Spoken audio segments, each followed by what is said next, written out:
I worked at Deutsche Bank and there were people throwing up in the bathroom. Right. You can't heal a company unless whoever's in charge understands what they're bringing to the table. Be the example. Over a quarter of the UK's employees experience negative well-being because of work.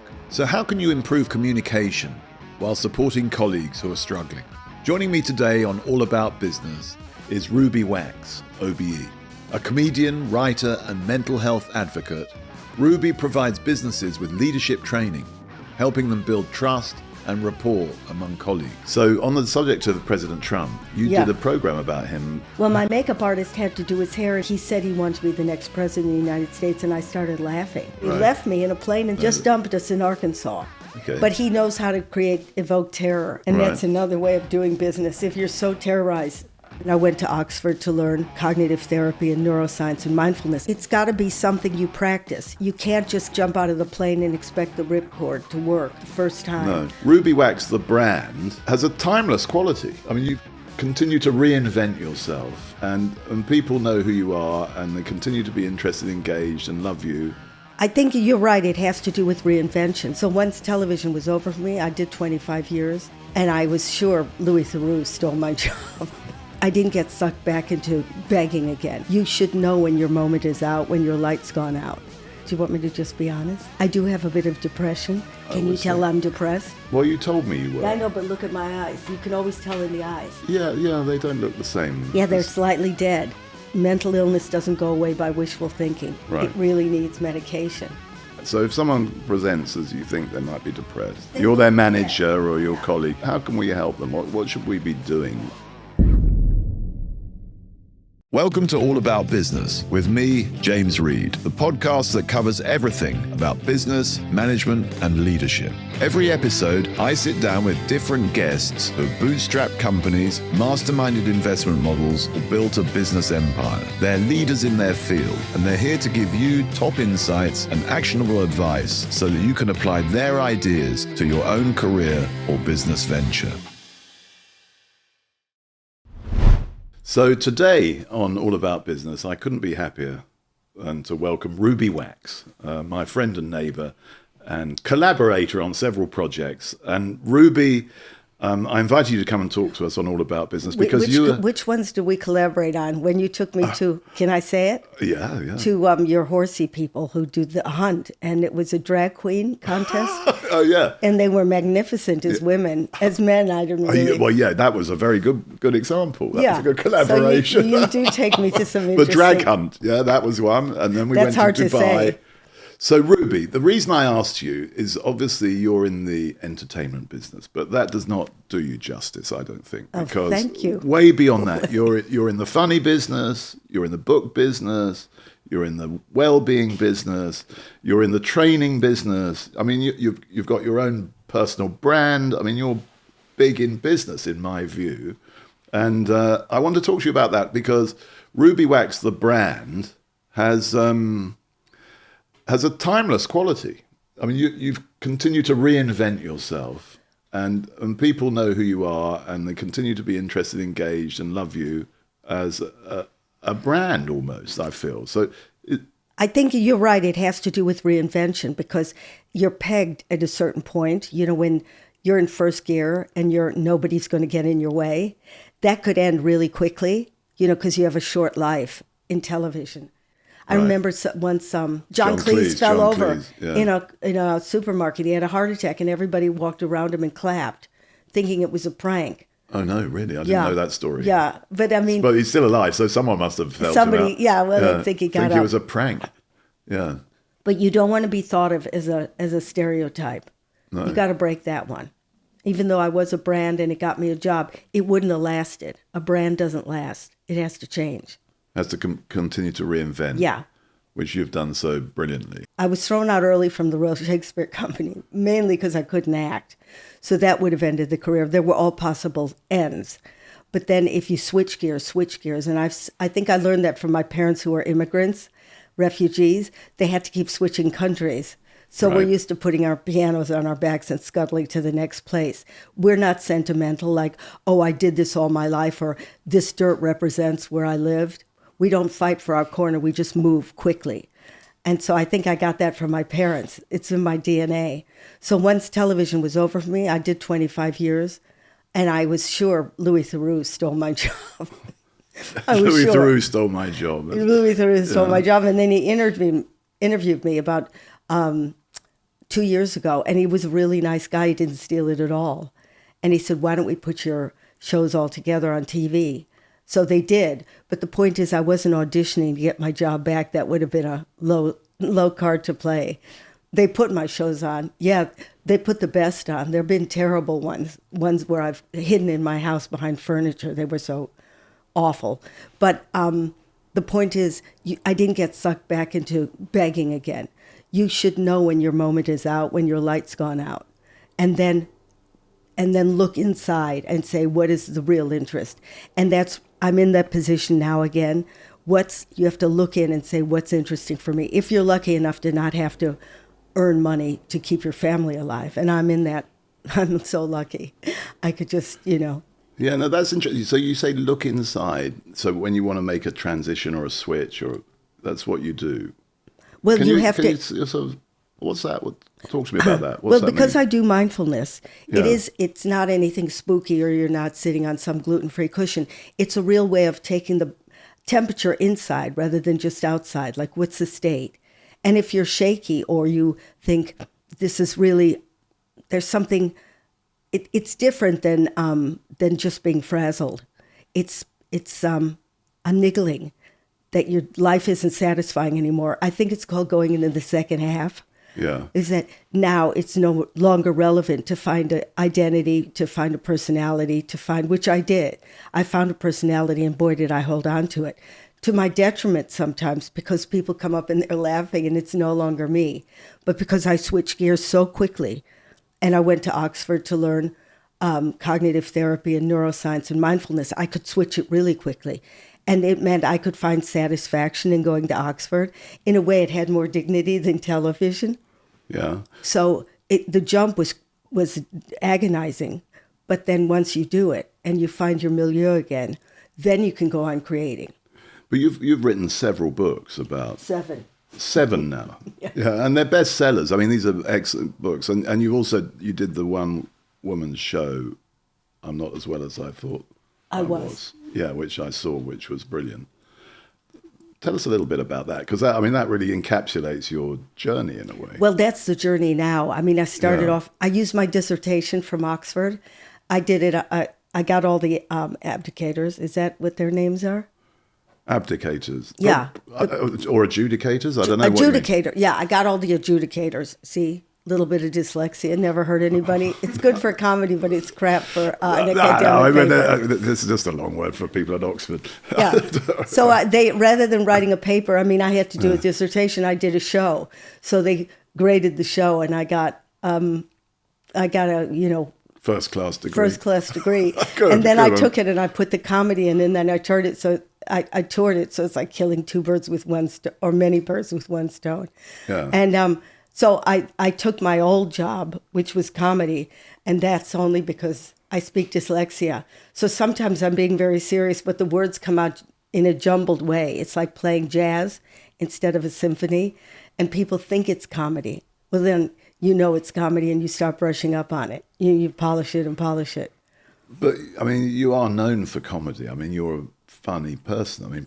You make people, I've been in many situations where you've made the people in the room laugh, Ruby. Hopefully they're paying for that ticket. Yeah. They're paying for that ticket. But you're certainly good at that.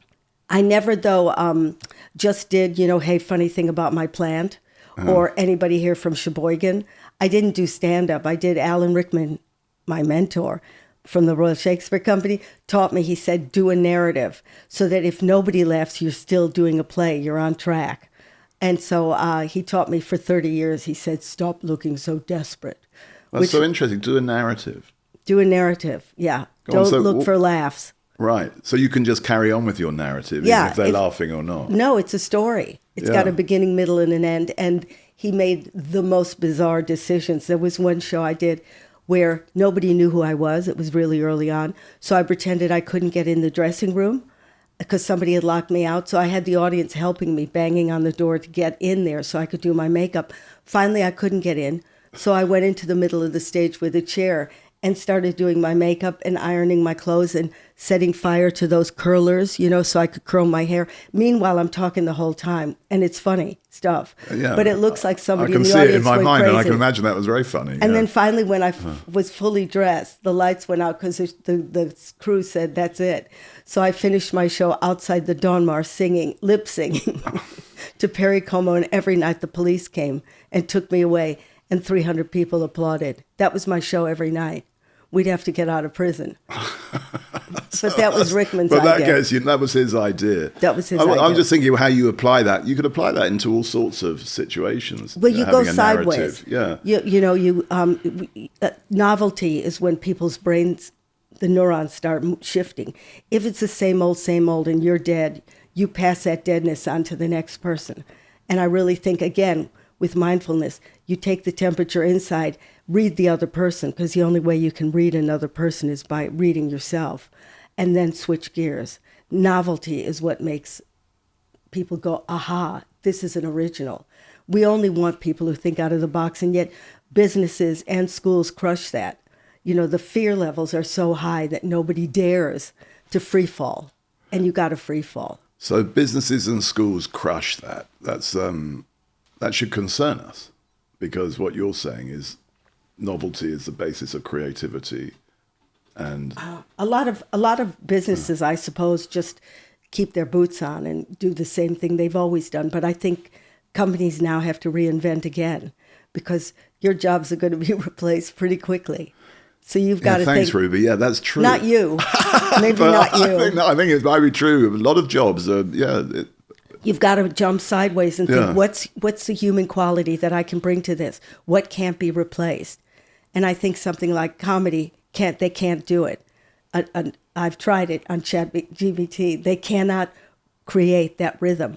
Right. It's genuine. So I think if you're a salesman or you're trying to get work, you really have to think out of the box. What's going to grab that person? If you're deadly, it's like auditioning for an acting job. If you're deadly, read it in the other person and switch gears really quickly. And tell them something about yourself. I mean, we've dehumanized people. For example, do you want me to just be honest? Yeah, please. Well, James is my friend, so I didn't want to turn him down today. But I do have, and I haven't had it for 5 years, I do have a bit of depression. So this is really hard to do. Yeah. And I don't know if I'm making sense, but I'm looking at your eyes and they're engaged. So I know I'm still on track. But I think if you were in business, if you had the nerve to say, this is my state, then people go, oh, I see. I'm not going to judge her as I know her. I'm going to switch tracks and go, oh, this person has a problem. And I think it takes a lot of chutzpah to do that. But it makes you like me more. It makes you more, it brings out the compassion, and compassion is the only thing that sells. Yeah. We're delighted that you're watching this episode. Please hit the subscribe button if you'd like to receive more insights and actionable advice that will help your business and/or career. Can you tell I'm depressed? Well, you told me you were. Yeah, I know, but look at my eyes. You can always tell in the eyes. Yeah, they don't look the same. Yeah, they're slightly dead. Well, they're just a bit sort of, misted. But I can't. But you're not behaving as if you're very depressed. But no. But you've said you are, and I have no reason to but think the you thing might in be. business is that understand the difference between frazzled and somebody who's got an illness. Yes. Because when they've got an illness, they've got to deal with it in a really different way. Yes. Than so they talk do me when through that. So if someone presents as you think they might be depressed, if they you're look their manager dead, or your colleague, how can we help them? What should we be doing with every them? case is different. Yeah, but that's the hard part about it, really. I know. Well, HR ain't going to know, I mean, it's your job to say, I see the eyes. They've been like that for a while. And maybe somebody writes, or somebody who's close to them is notified.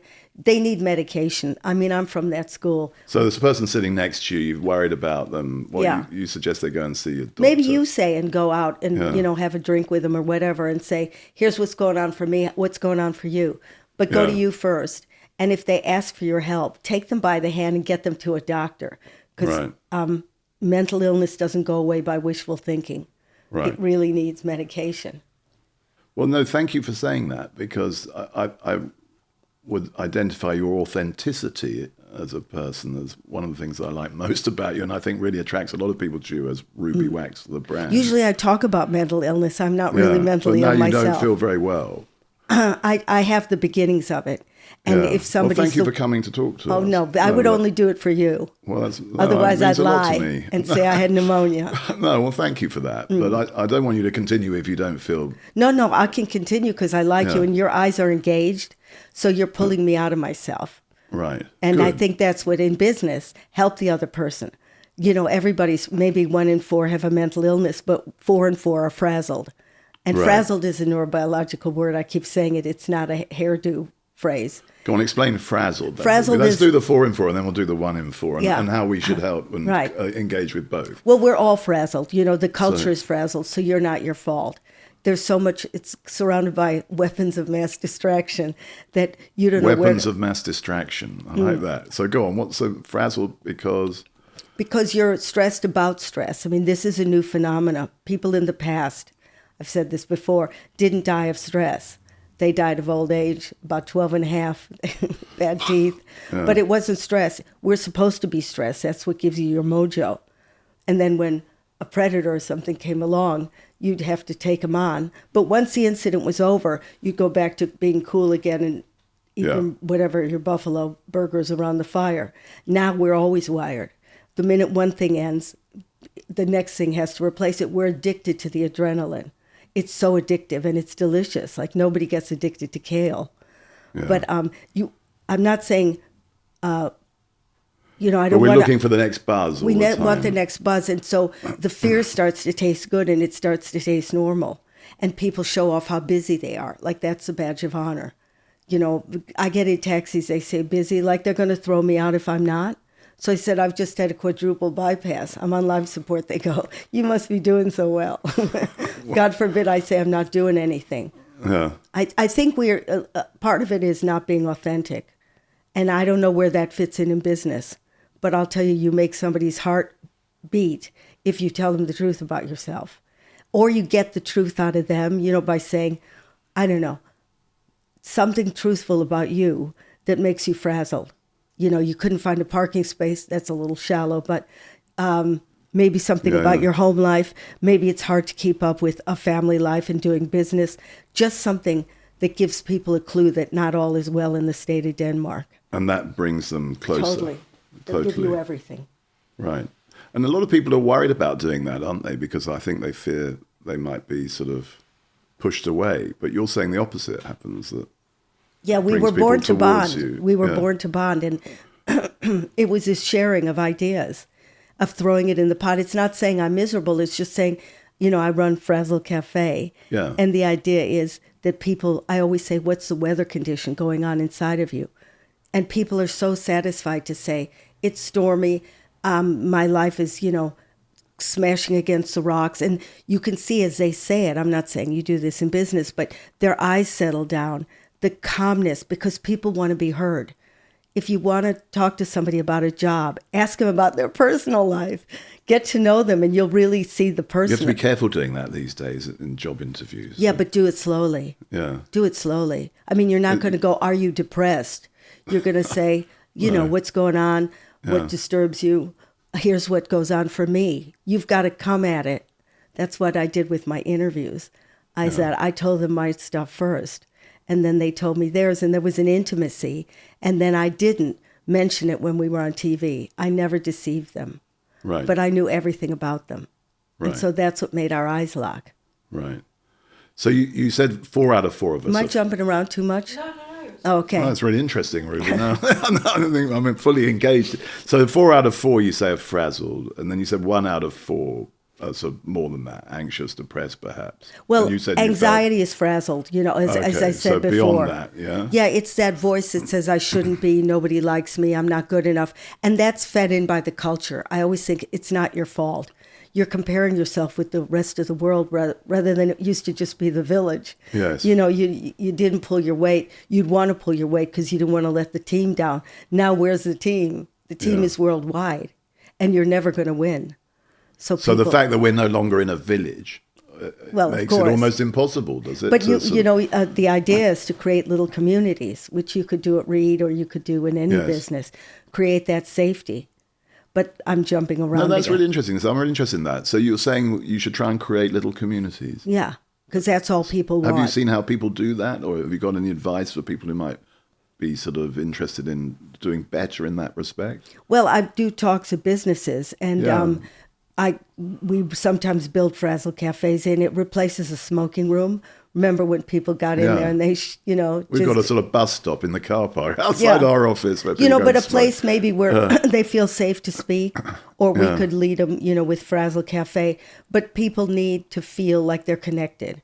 They used to do spitball fighting or whatever you guys did on weekends, color, you throw colors. That doesn't Yeah. really do it. That's just bringing out the boyishness. Yeah. But I think somewhere you may start with that, but end with people sitting around and saying, here's what's going on. I mean, it sounds very touchy-feeling, but it works in businesses. I did that with the civil service. Right. Yeah, the senior And civil service. how did it go? It went It really sounds well. really I said, interesting. get out of the suits. Yeah. Get out of the suits, read yourself emotionally. And I told them how to do that. And then socially, manage yourself, and then you can manage other people. Give yourself some, Yeah. I always think in leadership, the first person we've got to learn to lead is oneself. Well, you've got to it's lead. the hardest part. But don't part, imitate the boss. next guy. No. It's hard to say be true to yourself because most people don't know who their self is. And it's not taught in school. No. So be true to yourself. So how do you do that? How do you find out who you are? I don't think there's a black box like at the end of a plane crash, and here's where you are. You're many different facets. But it's important to know, I'm in this personality, I'm in this one, I'm scared now, this person intimidates me. Just being aware of it lightens the load. Sometimes a kid went up to me once and said, I'm really nervous meeting you. Immediately, it lightened the load. Yeah. Yeah, you see that with performers quite often. I was at the Other Voices Music Festival in Dingle the other day, and I'm showing off. And but several of the performers in the little church said, I'm feeling really nervous, and they immediately got a sort of warm response from the audience. It's applauding them and saying, go for it. And you could see that they were encouraged, and the relationship was set. They're connected just by saying that in a way, which was interesting. Yeah, just state where you are. You don't have to go on about it. I would have never been taught to get up and say, I'm feeling a bit nervous. Well, you're the leader. I guess you have to be invincible. I don't know about that. I don't know about that, but the next thing is I worked at Patagonia. Great company. Yeah, that's like the first. Well, it's a fantastic company. B Corp company, yeah. And there were 18,000 people auditioned to be an intern there. The atmosphere is unbelievable. If they want to go surfing, they can go surfing. They all have to have a cause. So they choose, it could be women getting business together in India. Ben and Jerry's did refugees. Dove Soap, they got together with the groups and said, what means a lot to you? And the girl had body dysmorphia when she was young. So she created that image of all different shapes. And they go into schools and talk to kids with body dysmorphia. So everybody has a reason for being there, way beyond just doing, the regular job. But I've never seen people just bathing in that place. They didn't leave. They were super engaged. Super engaged. And the guy who led it was... totally charismatic. They just started off, they wanted to do snow picks, to mountain climb. And then it just grew and grew. And now they're so authentic. They come out and say in the newspaper, don't buy this product again. Just do it once. If something happens to it, send it back. We'll fix it.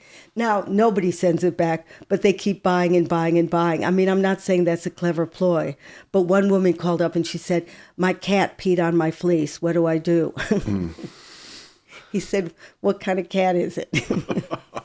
Did she get a new fleece? She got a new cat. I got a new cat. Oh, that's good. But, So you're talking here about the sort of connecting with people in all sorts of human ways.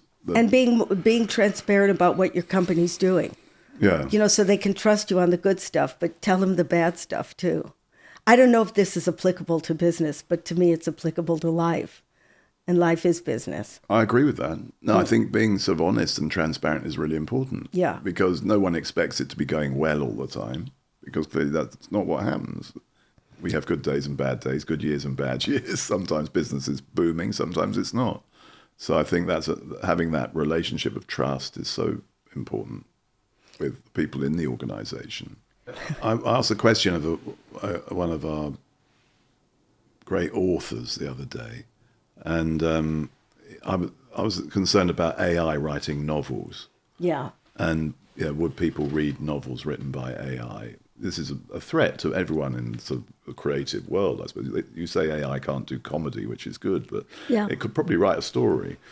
And I asked him whether he was concerned about that. It's Michael Frayn. It's a very good, brilliant man. And he said no, he wasn't concerned about it. And I asked him why not. And he said because people don't care about the computer. They care about other people. So his thesis was we'll only read a book written by a person because we care how would about you know? the person. That's the thing is, well, that's what I'm worried about. How would you know? Yeah. In the end, how do you know? But a pop song, I suppose, but a real, those of us who have a few IQ points, there'll be some feeling that's missing. You think so? Yeah. And now, but who knows in the future? I mean, but there is some music that sounds pretty good that's created by AI. I think you can do it with music. Yeah, so if you can do it with music, you can. Maybe your narrative could be created by AI. But I think the point about about caring about other people, that connection with people, is really important, because that is what will lead the change ultimately. Yeah. The technology will support people to do new things, but they're still going to want to connect with each other.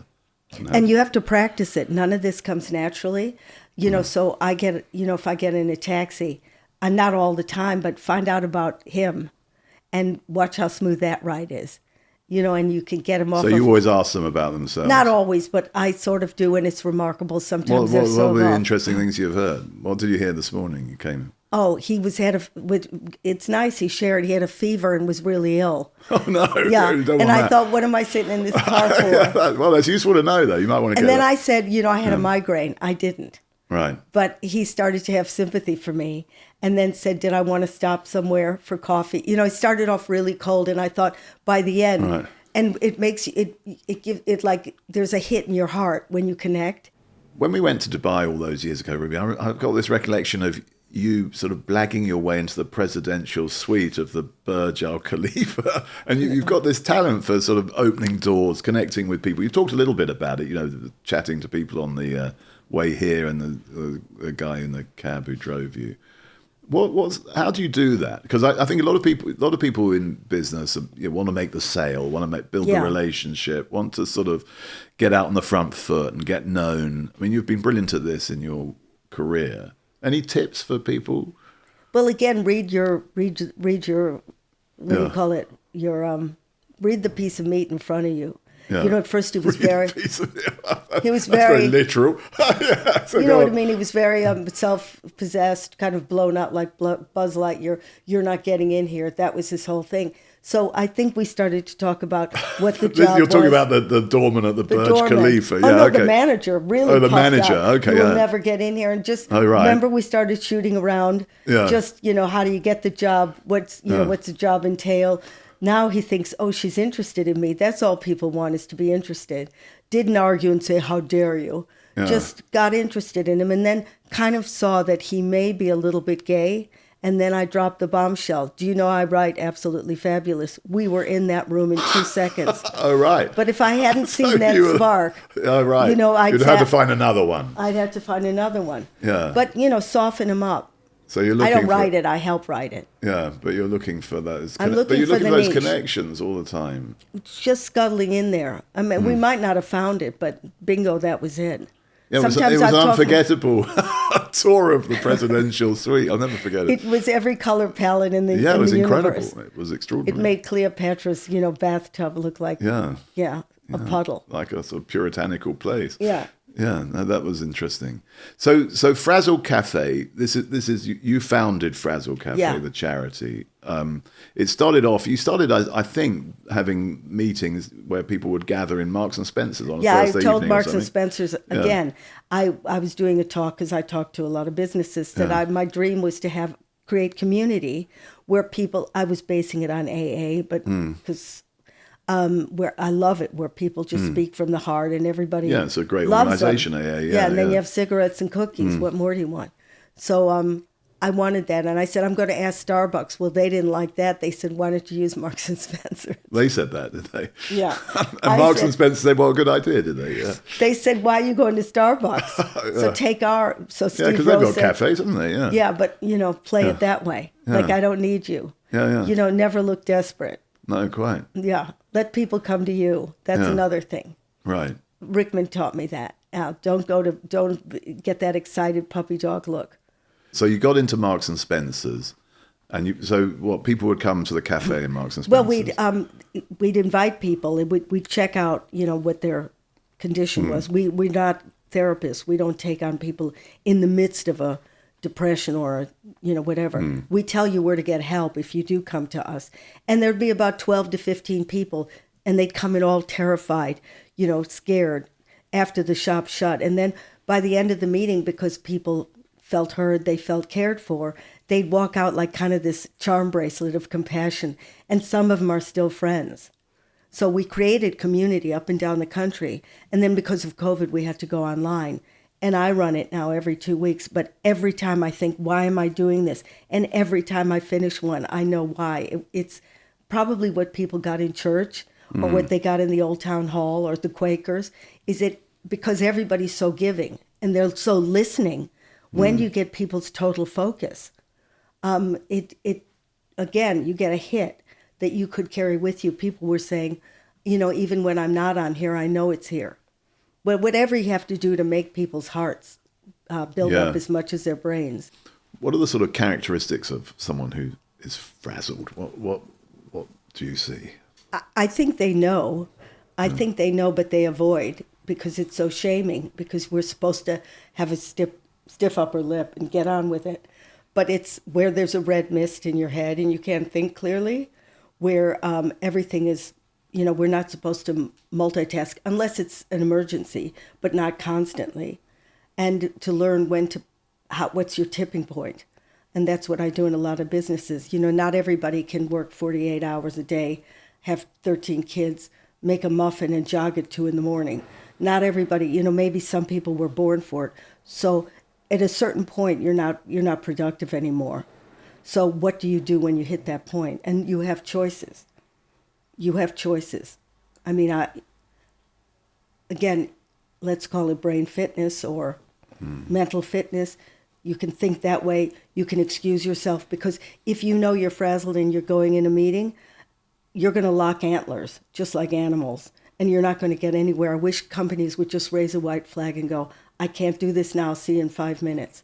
But it's recognizing, I also describe in great detail what stress is, how it affects them, where it comes from, the nature of it, the good news, why we're supposed to have, the real fact is 4 thoughts are negative out of 5, because we needed to know quickly what's dangerous, what isn't. So forgive yourself on that one. But we do live in a culture now that's very ill. It's very ill. We need to know more and more about who's in trouble. We need to see more details on the news. That can become addictive. So if you can cut your addictions down around work, you have more chance of having space in your brain when you get to work. 4 thoughts out of 5 are negative. Yeah. You just said. Somebody said we're Teflon for positive thoughts and Velcro for negative ones. And again, I talk a lot about evolution. We needed certain things. We needed to understand how to distinguish what's a snake, what's a stick. So some things are left over from the past. They work for us. So I try to explain what comes with the human package. Right. And why suddenly we're in a culture where we're not supposed to be flawed. We're totally flawed. We're part reptile, part mammal, part human. Yes. So they're always fighting against each other. Yeah, I think it's helpful to think we're totally flawed as a starting point. Totally flawed. Yeah, it lowers expectations, personally for me at least, and then you progress from there. And right? what is our, where we're at war with ourselves? Otherwise, we project war onto the world. And you said the culture's sick. I mean, what do you see in organizations? I know you work with organizations where you're trying to help people with mindfulness and managing their relationships at work. It's not just mindfulness. It's understanding that you have to, the authenticity. Yes. The understanding how to manage yourself and then manage other people. Right. You know, what we're talking about, neural Wi-Fi, what state are you in? A parent can't teach their kids unless they walk the talk. Yes. So somehow, again, if you don't want to do this mental fitness, community will take care of it too, because we, as I said before, we create each other's states. Yeah. So the manager should understand how they come to work is going to zip out, and everybody's going to catch it like a virus. So do something about it. Either state your case or walk out of the room, or say, listen, I'll be back in 5 minutes. I don't know where I parked my car. I'm frazzled. Just say the word, get a T-shirt, I'm frazzled. That'll defrazzle you. Right. Just say it. Do you sell those on your website? No, but I should. You should. I was just thinking that. I'm We frazzled. should get some T-shirts. I'm frazzled. Okay, so I run a business, Ruby, and many people listening will be managers and business leaders. Where do you start if you feel your workforce, maybe, as you're saying, we all are frazzled? You know, what are the things we need to be thinking about and putting in place to improve that for people, improve people's experience of work, and more generally? Yeah, but they called me in when there's there's going to be great change because people are afraid of that. I think, again, it's about explaining that everything's in constant change. Uncertainty is part of our nature. But again, if you're the manager, you've got to really look into yourself. You can't heal a company unless whoever's in charge understands what they're bringing to the table. Then you can fix everybody. But be the example. Starts at the top. It starts at the top. It'll start at the bottom if they're going to revolt. Yes. But otherwise, start at the top. All good revolutions. Yeah. So if you want to have a happy ship, you've got to be in good shape yourself. You got to be in good shape and find out what's true to you. How much can you tell them about yourself? I worked at Deutsche Bank, and there were people throwing up in the bathroom. I mean, literally, it was covered. But the head of Barclays said he had depression and watched this space. There was such compassion. Right. So it's the CEOs set different examples. Right. That's interesting. So, yeah. So what you're saying actually for managers or people in business is you've got to work on yourself. You've got to make sure you're mentally fit, that you're and that you're tuned into other people. You're tuned in, that you're connected, that you are part of a community, that you're creating a community. Give them something. As I said, Unilever have meetings where they find out what the different managers are interested in, genuinely interested in, and maybe that could spread to who their employees are. Yeah. And say, are you really interested in this? Just take it a step further. Yeah. Genuinely, are you interested? Did anything happen in your life to make you interested? So now you've continued it online, haven't you? Or have you gone back to Marks and Spencer's? No, it's online, and we're starting to open in. And more people can join. The great thing about digital is that you can make it bigger. And we have more facilitators, and we're open on. So how do people access that if they want? You go on frazzledcafe.org, and you go straight in. It's free, and you're anonymous, and there's breakout groups, and people have formed communities outside of it. And so there's, I don't know how to do that. But they can meet themselves somewhere. They can meet themselves, and they have traveled. You should have frazzled chapters. You can meet in different there are, towns but I'm not in charge. I let them do that. That's good. So it has a life of its own. But we have regulars that come on, and your heart just warms to them because it's like you've seen them through everything. Right. You see them when the sun is out, and they're hopeful, and then you see them when they're dipping and, Yeah. So you've got to know people, really. Really know people, and in their little corners, and everybody cares, and then coming out and finding a new life. Yes. Somebody said, do you have, we had somebody who was multi-personality and said they were really worried. This isn't usually it's heavier. They were worried because only one of their personas smoked, and they were scared everybody else would start. But another time somebody said, I work for MI5 and I shouldn't really tell anybody. And I said, you just told everybody. Stay anonymous if you have to. Yeah. But some people have, they have cancer.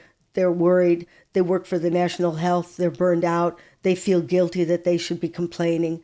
But then once they speak it, And everybody nods their head. You could see the relief. It's like air being let out of a tire. So I hope it stays as long as it can. Well, I hope so too. It's brilliant.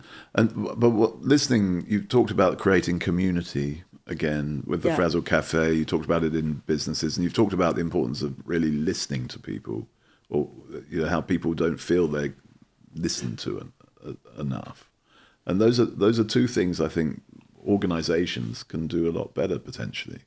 As a business leader, or if you're thinking about your teams, how do you bring people together so they can really give expression to what they're feeling? Face to face, you have to go and see people, don't you? Yeah, or have a little meeting somewhere. Yeah. A little group, just go around, and first they'll go, "What's this about?" And I work for Unilever, and they said, "We're really scared if we find out about each other that we'll hold it against each other." Humans are much more compassionate, and they want to bond. And so once we did it, it was like a dynamite being set up. Right. So people were worried about sharing stuff, but then when they started it, they realized it's magnificent. The President's Club do that. Yeah, they do. The Young President's Club. Yeah, they're good at that. They get together and they speak. Yeah, that's for people listening. The Young Presidents Organizations for entrepreneurs and business leaders who come together because they're often isolated, I suppose. Yeah. You don't want to tell your colleagues that you don't know what you're doing, so you can tell someone else in the safety of a meeting that's confidential. Yeah, well, you have to make it confidential, but confidentiality is once somebody says, "I don't know what I'm doing," and the next person says, "I don't either," watch that space. Yeah. They know exactly what they're doing. It's like, "I'm always scared. I'm really stupid." Well, you got to be smart to say you're stupid. Right. It's self-awareness that's the winner. You've got to be smart to say you're stupid. I like that. Yeah. Oh, well, we don't know everything for sure. So we're all stupid in a sense. Yeah. Everybody's responsible for their corner. So somebody will find their corner. But if they're trying to be everything to everyone, like Rickman said, you burn out. Find out your voice. Yeah. No, I was lucky enough to go to Harvard Business School years and years ago. And on the last day of the last course, our best professor said, 50% of what you've learned here will be wrong. And we don't know what 50% it is. Oh, wow. And that was the best lesson, because you left thinking, I don't know. I don't know anything, potentially. I've got to stay curious. Yeah. And, you might think you're right, but you could be wrong. And I've found that very helpful over the years. I'm often wrong, and it's finding that out. But that's so flexible. That's a flexible brain. When you're rigid, like my dad was, or like Trump was. Oh, yes. We want to talk about Trump. You're a psychopath, or a sociopath at least. Yeah. I think a neurotic thinks they see God, but a psychopath believes that he's God. Right. Okay. So on the subject of President Trump, you did a program about him very early on in his career, long before his political career began. And tell me a bit about that, because didn't he offer you a lift in his plane or something? What was the story about? Well, my makeup artist had to do his hair, and he had very little hair then. It was like one. Not like now then. No, now it's the full, dead roadkill. But it was like one little hair, and she had to wind it like a Mr. Whippy on his head and then paint him orange. And then at first he liked me because I'm female. But then I asked the stupidest question. He said he wanted to be the next president of the United States, and I started laughing. He said this? Yeah. Oh, I thought it's a good opener. Like he's How being long funny. ago was this interview? Was it? Well, When was he's been the twice interview? now. Was it? Yeah. When was it? Can you remember? No. No, but before, obviously. Yeah, Yeah. before. Maybe 15 years ago. Yeah. So And, he knew that then. Okay. But he knows how to evoke terror. And that's another way of doing business. If you're so terrorized, know how to terrorize, people will do what you want. Right. But watch this space. They'll do what he wants because you assume this is leadership. Yeah. Because we're still a little seeped in. Well, how do you evoke terror? He's terrifying. I don't think it had to do with me, but I started asking personal questions. This is when it backfires. Right. And they don't want to know. So if you've got a boss who's a terrorist, back off. Just do what, put your head down and get the money. Right. But or get another job, I'd advise. Or get another job. Go to read.co.uk. Yeah, we'll help you find something better. There we go. I got you in there. When somebody treats you like an idiot, which he did, I became an idiot. So if you talk down to somebody, which he was, I couldn't really finish my sentences. And eventually he created the idiot, and I helped him create the idiot that he thought I was. So he said, "That's it, I've had enough." And he left me in a plane and said, "Land it." We were at 33,000 feet, so they landed the plane. It's a Well, private when he was jet. meant to be taking you somewhere. No, just dropping us off. Or he just dropped you off somewhere. In Arkansas, the whole show is us trying to find Trump again, and it became hilarious. Right. We're crossing those states, that So he just dumped you, just dumped us in Arkansas. Right. That's when the show took off, because we went to Branson, Right. in places where you use Saddam Hussein as a rifle shooting range. gallery. Yeah. There was a town that they created the 50s. Oh, so you were looking for him, were you? We were looking for him, but we went through like a town that was reminiscent of the 50s. They had the soda bar. They had 2 Siamese twins making toffee. Everybody was dressed as the 50s. Right. Clearly no people of any other origin. And that's what the Americans that voted for him are about. And I'd never seen that. So then we finally found him in Atlantic City, and he was judging a beauty contest. All right. And there were all these people begging for him to sign their books, and to get in the Millionaires Club, you have to give $1 million. Right. These people they weren't rich. Right. And they're asking him to sign the book. So he screwed them, and then he's still selling the book. So we're very confused. Right. And I met Melania. She was a lingerie model. Right. She said she really liked him sexually. All right. And I said, I'm not sure we should have this in the podcast, but we'll see. It's really nice. She loved him. Well, it's online. It's online. How great he was. Is it? Yeah. Oh, okay. Yeah. And then so I made a joke. I said I was standing really close to her, and I could hear the ocean. So then. Then I met him again. Yeah, and then I was wondering what happened then. Roger Stone said she's afterwards. okay, Right. because I got in a limo with him and the sound wasn't on, and he told me what he likes to do with women and what he thinks of women. Oh, and really? I'd say I could have hung him, but that would have made him even more popular. And he Right. thought he kind of crewed me out, but I crewed him out even more. Right. Again, I'll play at your own game. And so you could see them going, oh, she isn't some, female trying to get in my pants. She's really a male. This is a game you can play. To a lot of men that don't like women, or they think they're just there to have sex with, I can turn myself into a male and then get them.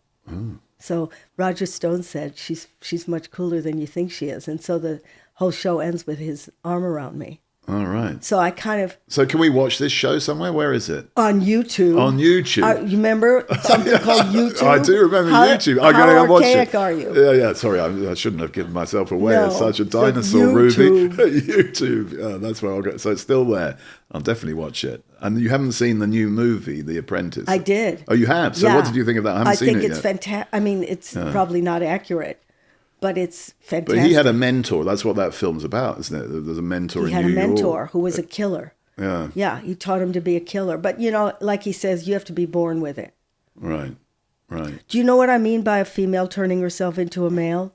And a male can turn himself into more female qualities. Well, this is an interesting... let's talk about that. So how do you do that? Well, how do you turn yourself into a male? It's not really male, but I can cut out yeah. this. I can cut out the kind of who's conquering who, or whom, and just it's a sense of humor that does it too. When I worked on Girls on Top, men thought women were idiots. I mean, it was I don't know how many years ago, but we were funnier about women than they could ever be. So it stopped them in their tracks. If you can see the humor about how they see you, it Yes. stops them in their tracks. Yes. And a male who can turn on, that kind of compassionate listening thing, even if he's Yes. not gay, immediately the woman will respond to that, because we're both male and female. Yes. But when a woman used to go on stage and talk about diversity in her 6-inch high heels and whine, I don't think it really worked. No, it doesn't land. No, but if she comes out in flats and she says, whatever, Makes something them laugh. makes them laugh, something a little self-deprecating, not too much, but just something like, I've got how you see me. Yes. Yeah. I've got how you see me. This is all very helpful. Because I've often thought if someone's rude to me or someone I love, or if I can turn it into a joke and make other people laugh, I win. You win. So that's how I like to try and deflect rudeness if I can, because you immediately win, don't you, if you make the other people laugh. Or you say, I know how you see me, without saying that word. Yeah. So this is sort of psychology that you're you're when training us in. When I used to quite interview useful. people, It's quite when I used powerful to interview stuff. people, I wanted to know their psychology. I wasn't interested in their celebrity. It was like a Rubik's Cube that I was putting together. You know, I knew Bette Midler just wanted me to, she doesn't want to be admired. She doesn't want me to go, I loved your last film. She wanted me to say, hey, I was a waitress too, and I was probably better than you. She got a little competitive and said, I used to, get pineapples and I'd bang them, and get them in. And I said, yeah, well, I stuffed chickens. You know, so it became, I got her on her level. Right. Go to what they really are about and then play with them. Right. Yeah. But how do you find out what they're really and Burt about? Reynolds really hated. Well, I researched it. So you need to do your research. You need to So know. Burt Reynolds, you were about to say what was? He hated me for the first while, and then I realized he was an egomaniac, and I was interrupting him too much. So I just let it rip, and I laughed at everything he did, and he became funny. Right.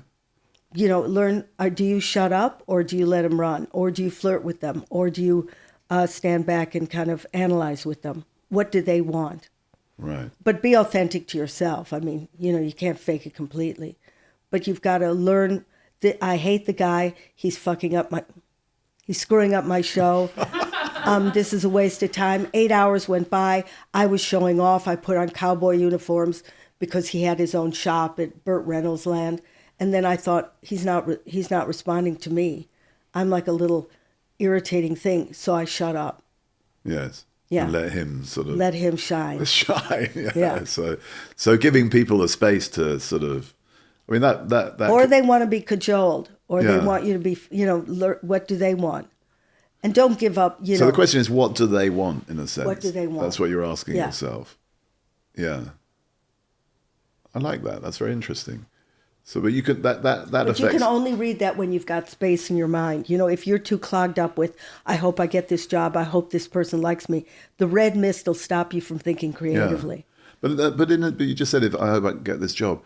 In a job interview, it's all about what they want. You know, as a job is a problem to be solved, I've always said. Yeah. So when you're going for a job interview, you've got to try and understand, what does this person sitting the other side of the table want? I mean, what are they trying to fix or solve?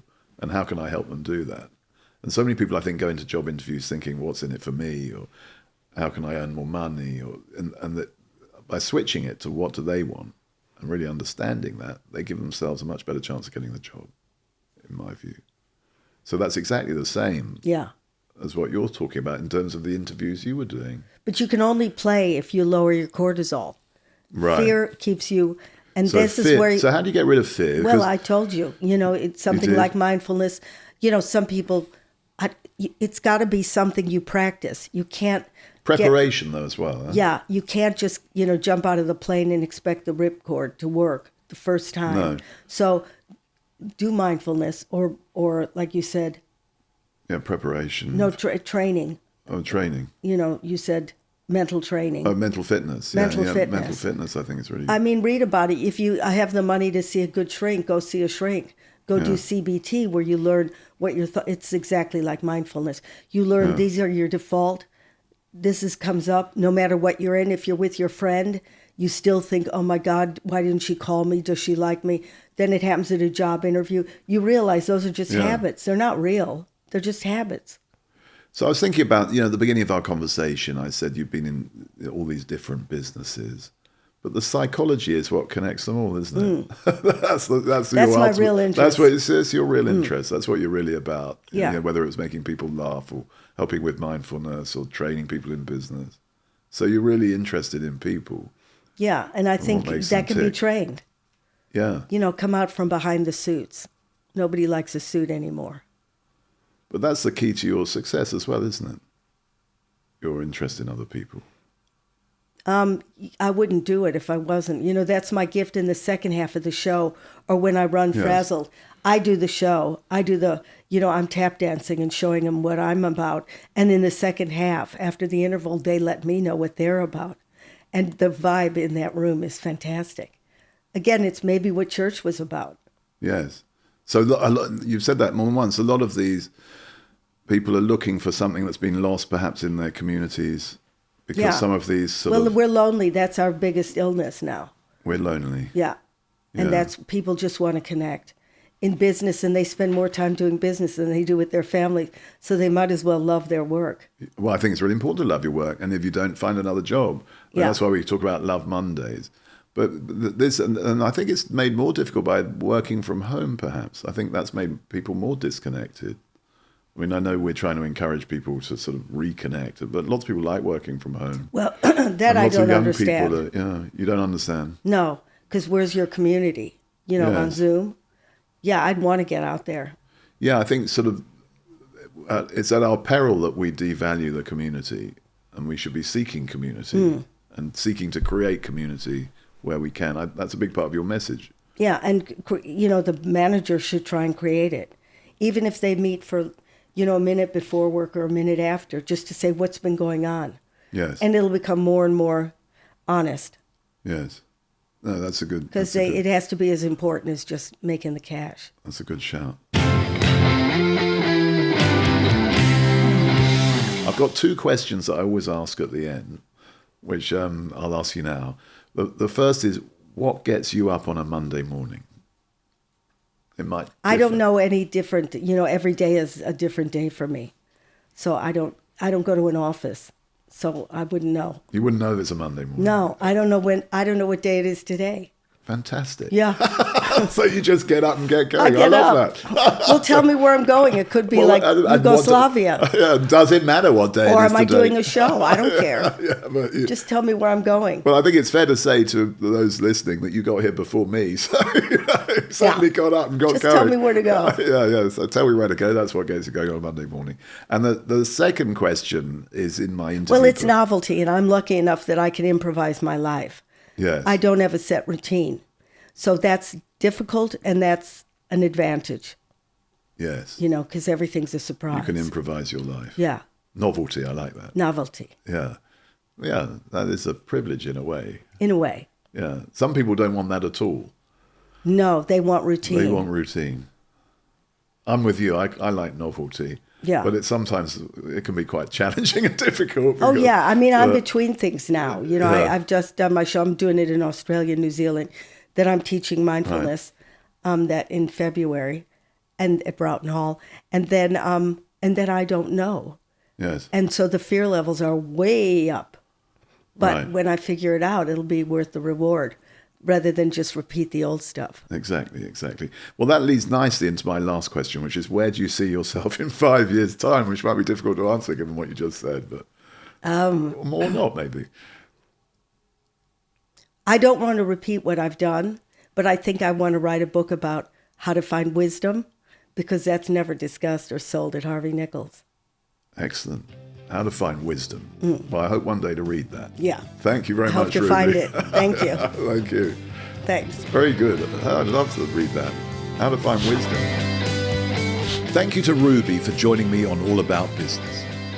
If you'd like to find out more about employee well-being or Ruby, visit rubywax.net.